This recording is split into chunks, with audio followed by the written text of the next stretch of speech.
Hello, I am Mattias Duytschaever. I'm a clinical electrophysiologist working at the Department of Cardiology in Bruges, Belgium. The Omny-IRE study is important because it reports the first in human experience with a new platform to ablate patients with paroxysmal atrial fibrillation, in which we combine a middle footprint catheter together with the delivery of pulsed field energy, together with contact force sensing, and this integrated with the well-known high-quality mapping system. The OMNYPULSE platform for me is new and unique because it combines the best of both worlds.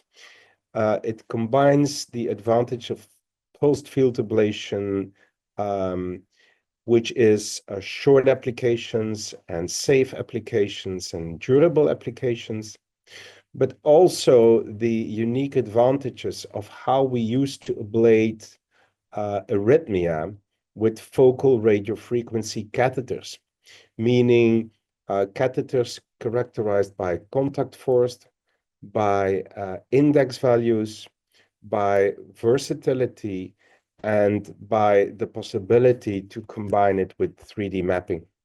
This was a prospective multicentric study in 13 centers across Europe and Canada. There were 21 operators. It was a single-arm study, and the patient population comprised of patients aged between 18 and 75 years old with typical symptomatic paroxysmal atrial fibrillation with no or limited structural heart disease.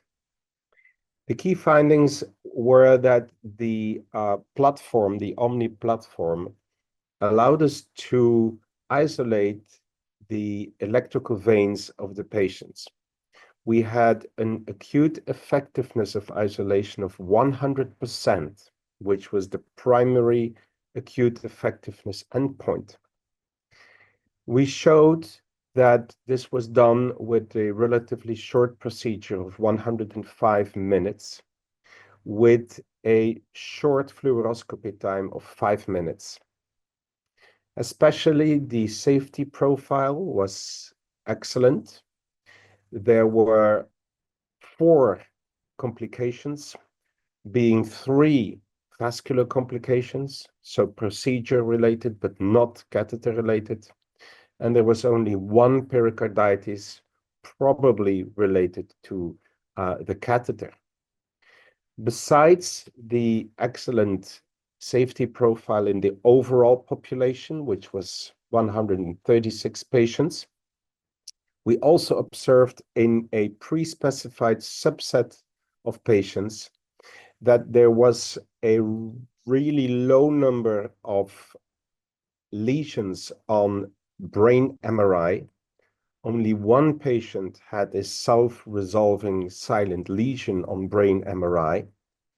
None of the patients that underwent esophageal endoscopy within 3 days of the procedure showed thermal injury, and no case was observed with significant PV narrowing, defined as narrowing more than 70%. In that same subset of patients, we also evaluated the durability of the vein isolation at 3 months after the procedure. And we observed that on a vein level, 85% of the veins were durably isolated. And if we looked at the optimized workflow patients, we did observe that 89% of the veins were durably isolated.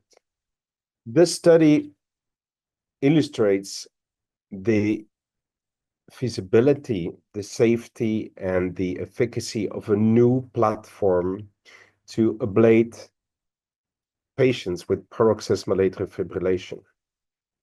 Because of its unique combination of versatility, contact force sensing, and mapping, I believe that this catheter might be suited to treat patients outside of the pulmonary veins in the future.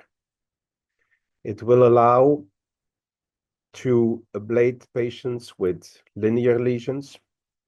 It will allow patient-specific treatment, like treatment of atrial tachycardia or treatment of low voltage zones or regions of dispersion. First of all, we're going to continue the Omny-IRE study, and we will provide the 12-month data once the data are collected and ready to present.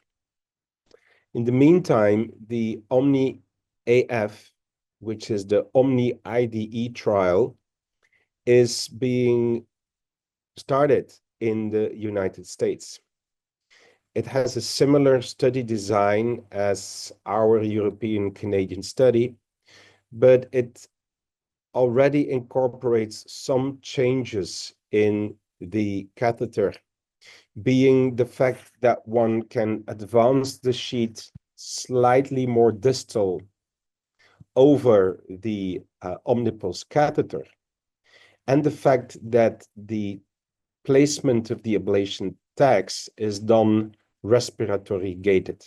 What is needed in the future is to ramp up the durability that we observed. 89% behaves well compared to other remapping studies.